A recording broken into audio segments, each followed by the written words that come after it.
I welcome you to my session, short workshop on the use of Google Docs and Screencastify in our TLAs.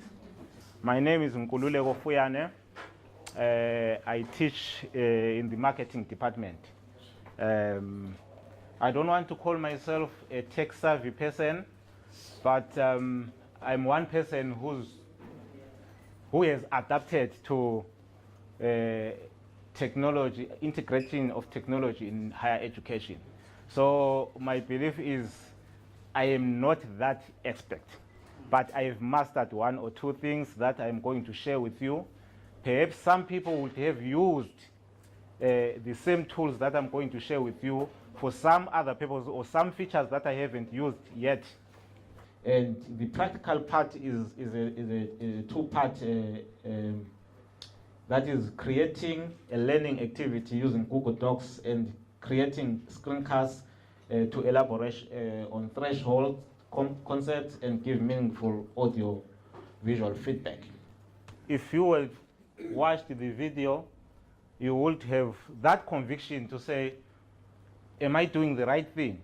There are some authors who go to an extent of bringing it as raw as it is. They say we are committing atrocities of the future, which means, I think it was touched by Dr. Law to say, when we teach our students, we need to remember that we are not teaching them for the past, we are not teaching them for the present, but for the future. So if we are going to teach the same way we were taught, I tried to bring in the theories that underpin e-learning, or actually it's learning theories, because e-learning is part of learning anyhow. So you will know that we've got four commonly used theories. That is your behaviorism, your cognitivism, constructivism, and connectivism. But there has been a myth again of people thinking that because we are in the 21st century, behaviorism should have been left there. You can still apply it, you can still use technology to make sure that you shape those behaviors. You can still use technology to make sure that you assist students to cognitively grow. You can help them to construct meaning through symbolic interactionism, and mostly the one that then rules the roost is connectivism. So if with behaviorism, how can we use technology? We can use it in the form of Google Forms, for those who know Google Forms. If you think of Class Dojo, if you think of Edmodo badges, gamification of learning, whereby you excite students learning using some form of dangling the carrot.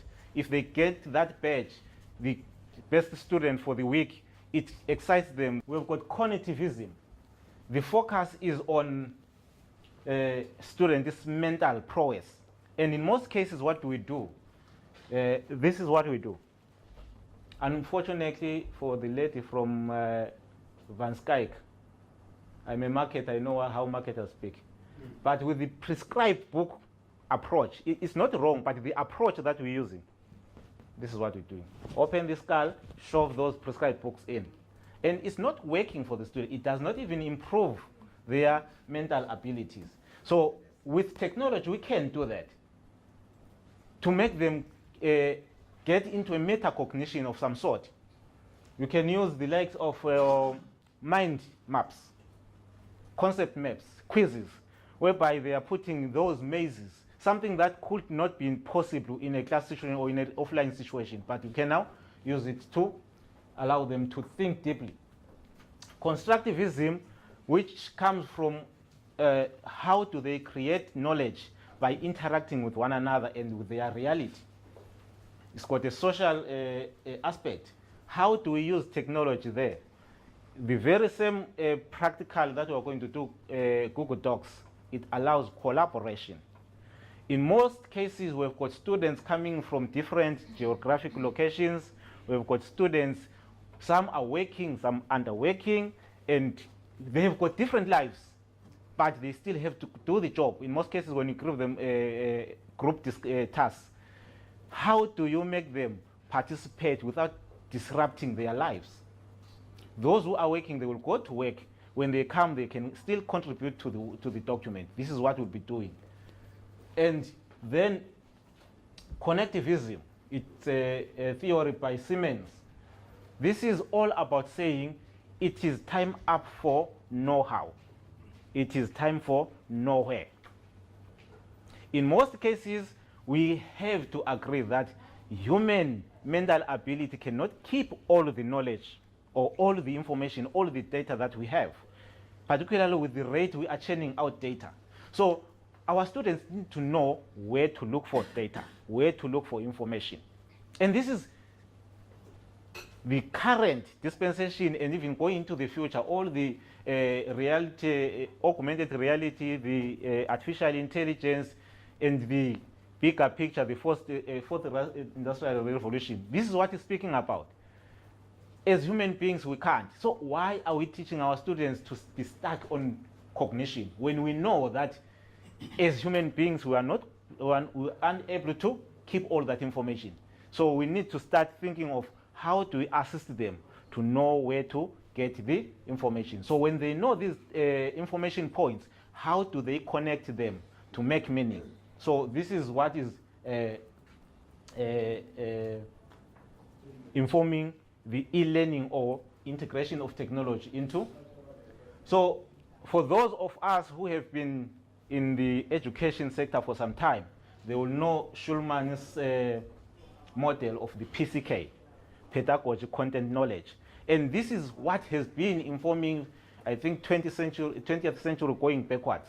That has been informing pedagogical strategies. But with the 21st century and emergence of technology that could be adapted into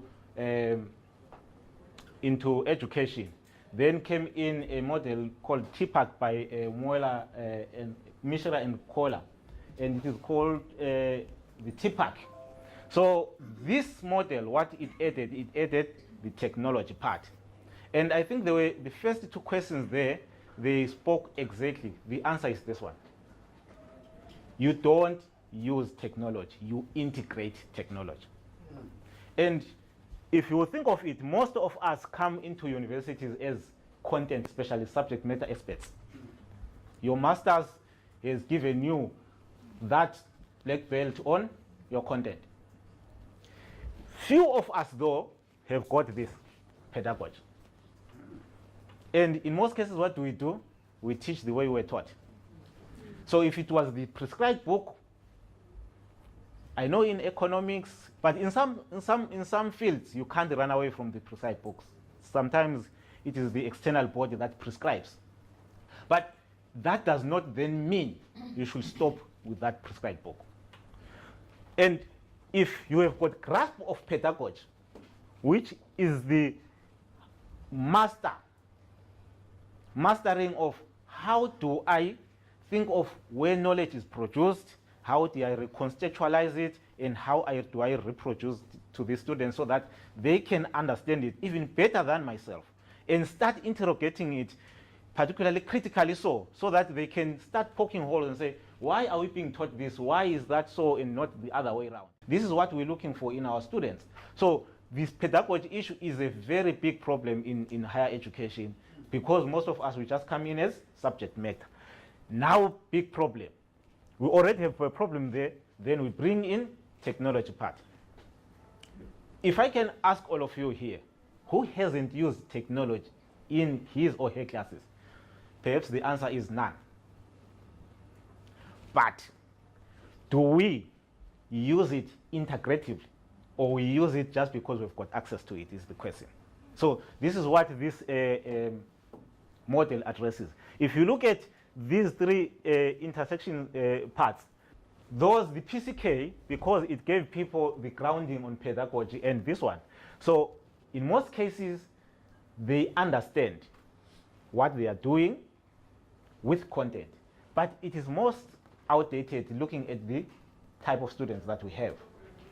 But the problem is it aligned to my intended learning outcomes? In most cases, we don't. That's why I said you just use it because we have it. Then for those who have got pedagogy end, so in most cases, it just becomes exciting and disconnected. Disconnected to what? From what? Disconnected from our learning outcomes. The best point that we need to reach is this one, the integration of the three dimensions. How do we then think of it? Let's just say you have that foundational knowledge on pedagogy. How do you choose? How do you choose that I'm going to use WhatsApp for this task, I'm going to use Facebook for this one, I'm going to use Twitter for that one? It is a case again of your intended goals. So from your intended goals, you then postulate, because in most cases you will have, for the whole course, you have got about 5 learning outcomes. So you need to postulate them into different learning tasks. And in so doing, you have to make sure that your strategy is informed by pedagogic theories aligning to the intended learning outcomes. Then from there, you need to determine the affordances. For each task, you need to determine what is it, the kind of skills, competencies, or the affordances, as Boa calls it, that are needed. So that when you are looking for technology, you are going to look for technology that gives you exactly those affordances to achieve those intended learning outcomes. Then that's how you can then design your e-learning task. Then perhaps this is the first task of the day, perhaps the most exciting one. I will assume that all of us here have got a Gmail account.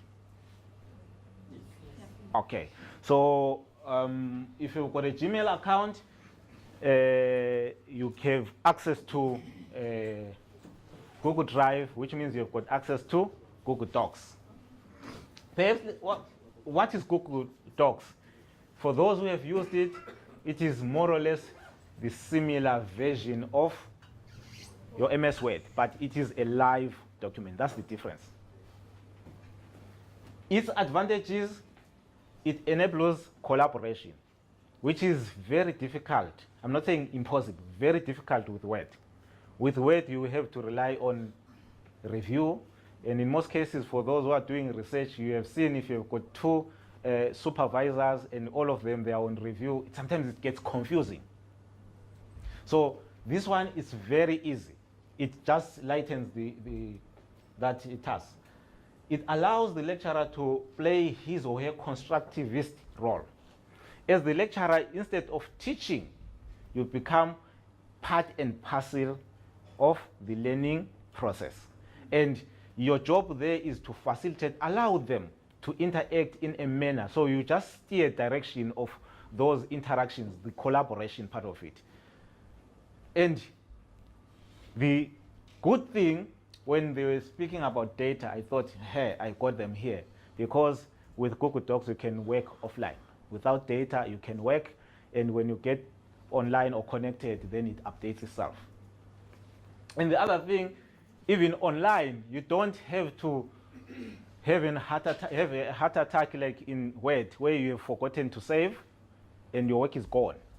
Now you have to look for someone to go and play around to find where you would have done the document.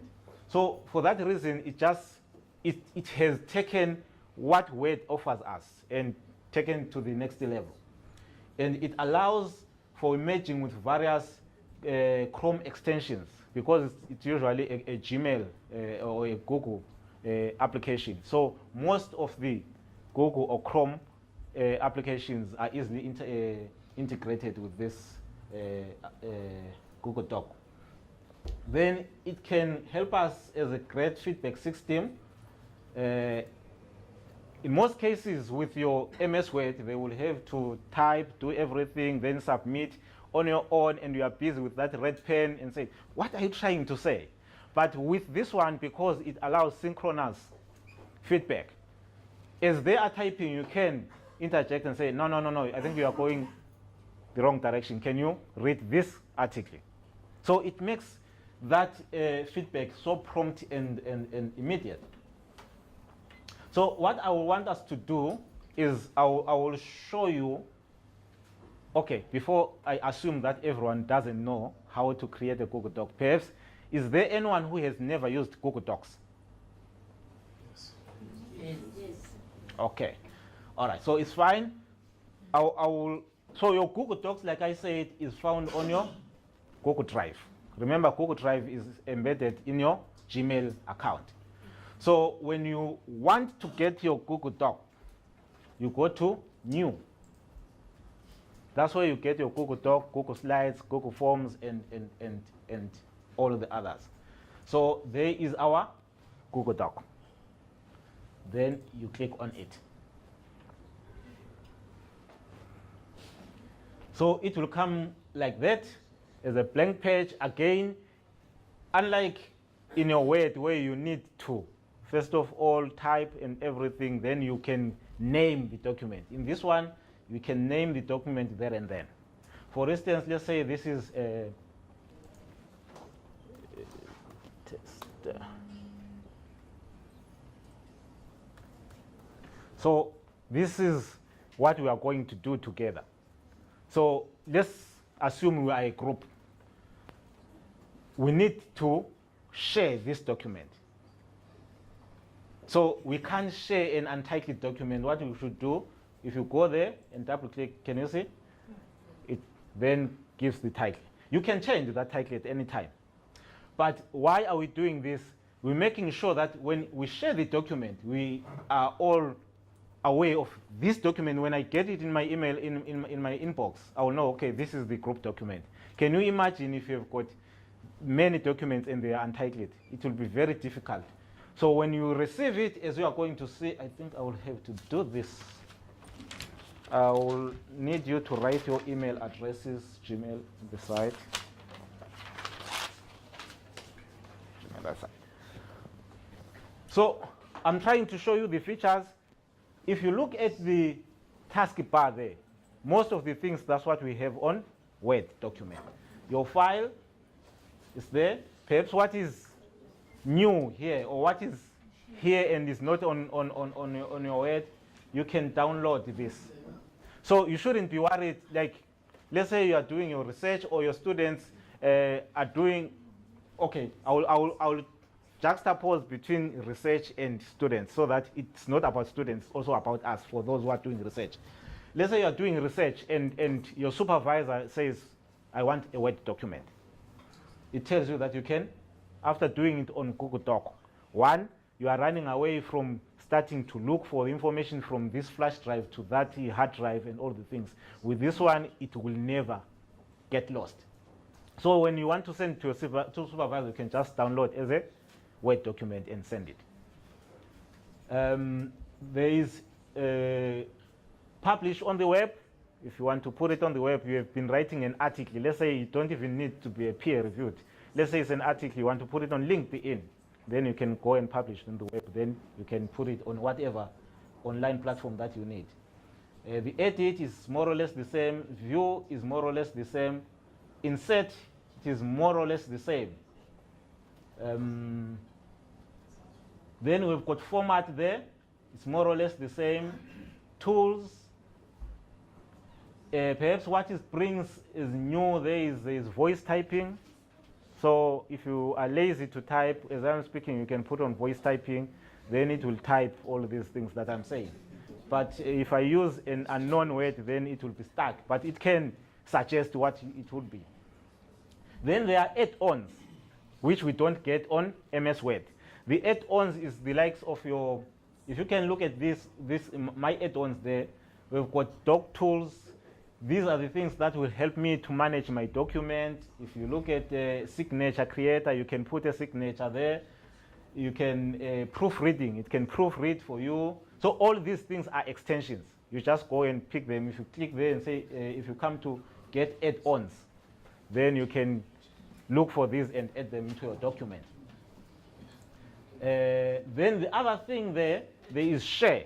Okay, before I get to share, all right, yeah, there is share. Let's say we want to share this document now with group members. And one thing is, for a group, one person has to create the document. Then all of us work on one document. Unlike in most, I don't know whether your students are like mine, in most cases, when you give them group work, they will decimate the question into 10 pieces. And you will go and do piece A, piece B. Then you come with your piece of paper, written or typewritten. Then they take 10 different pieces and put them together. And when you are reading, you can tell that these are 10 different pieces. And this perhaps helps them because they are working on the same document at the same time or at different times, but at the same document. So when we are sharing there, if you click share, there are two ways of sharing. You can share by adding them using their emails. You can use other emails, but some emails are not compatible with Google, so it will reject them. Or if you are using an MUT, let's say an MUT account, sometimes it will ask you to sign in to Google first for you to be able to work on the document, because it doesn't sit on any of MUT servers. Then the other way is getting a shareable link, the URL. So with the shareable link, there is that small shareable link there. If I do that, it will give me, this is the URL. So I can just copy that URL and send it. And the easiest part is you can even do it using your phone. And I think you can see here, it gives you options if you are sharing it. Let's say someone to proofread your work, and you don't want them to change anything, but perhaps give you comments. You give them comment. So they will read and put comments on the side. I'll show you how we get to comments. They will put those comments. Then as a group, you are going to decide if these comments are what we need or not. So there is some critical thinking that has to come into this work. It's not just a given that because we've given it to this person, they are going to. And in most cases, my students, because they usually, there's those people who do printing outside. So in most cases, some of them, because they've been doing this for some years, they know what an assignment looks like. And some of them, they've become informal experts. So when they get there, they say, can you please check if it's okay? And the person changes it. And the person, let's say you are doing engineering, they don't know anything about engineering, and engineering term to them is foreign, they change that term, and it changes the meaning of the whole paragraph or the whole sentence.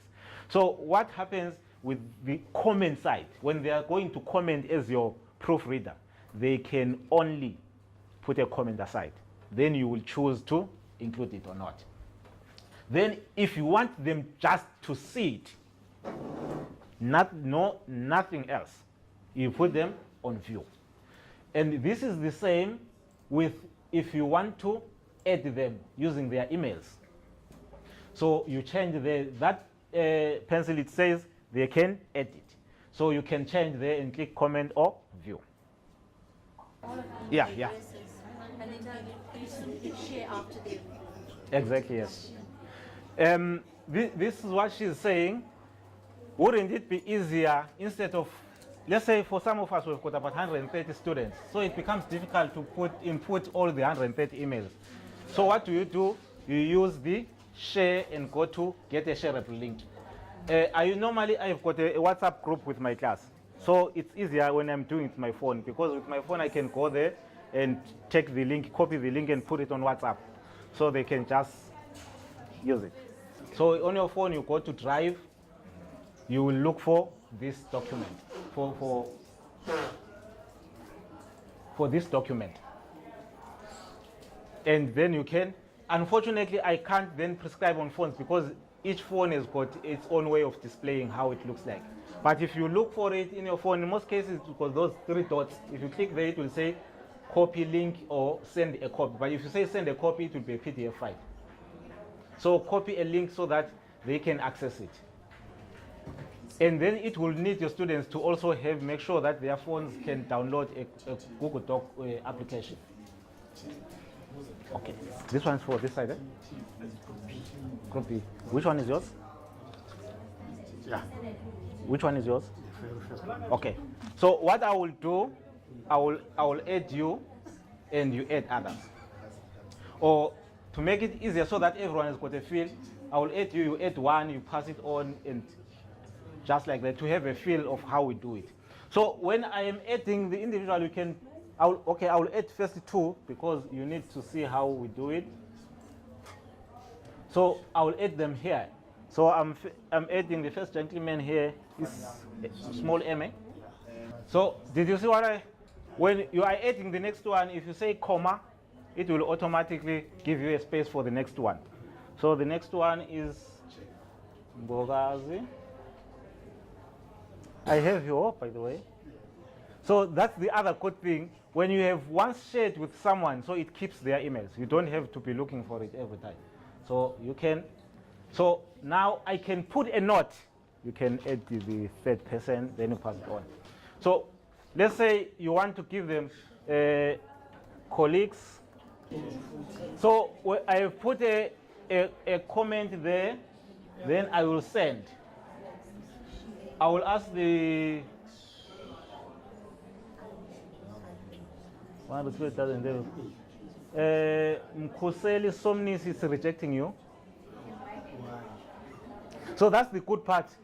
Remember, with our email list, you can, in most cases, students will have sometimes where there's supposed to be a number or an underscore or a space, or there's not supposed to be a space, but there's space by mistake. This one, it will tell you if it's not existent. So I can send an invitation to them, and so what they will receive this document in their emails, and it will then say open. When they open this document, the same document that I have opens. So I've received it in my email. This is what it looks like. Yeah. So can you, it's written test doc for now, eh? So I want you to change it to group A. So now I can open the document. But if you are using your phone and your phone doesn't have the doc application, it will first of all ask you to download. We know most of our students, they want to use their phones. I think, can you see what's happening there? This is, which group is this? Group A. I think, can you see what group A have done so far? How many group A's haven't accessed the document?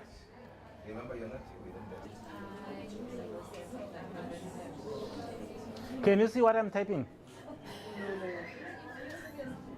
No, can you add me on your document? I'm sure we're using the different document. Which one? In the interest of time, think of it this way, because there is no protocol who types where, who does what. Yeah. It gets confusing, Anish.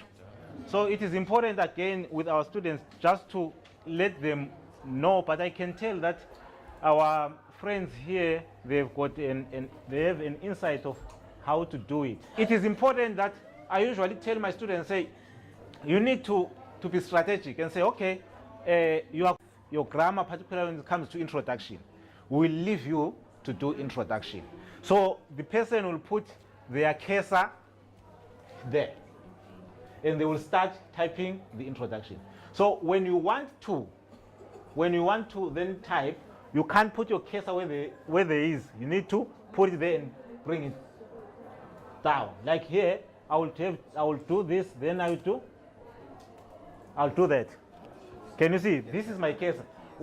How you see your cursor, it doesn't give you color, it's just black stroke. Whereas your colleagues they will have color. And in most cases, you can see them up there. For those who are already on Gmail, in most cases, in your site, you must be seeing a picture like this. You can see it, eh? Somewhere up there. So you know that so and so, the red one is this one, the red one is that one. So you can even then, as part of collaboration, this was typing, and we have seen how chaotic it could be. Let's say you have seen that someone is, they are typing something, and you want to tell them, no, don't type there, perhaps come second, then you'll come there, and you come to comments. I'm using a document, or I will just do that and come to comment. My comment will come somewhere there. For those of you, unfortunately, I am on projector. That's why you can see. Then I can give them. Yes. So what I'm doing there, I'm talking to this person. This person,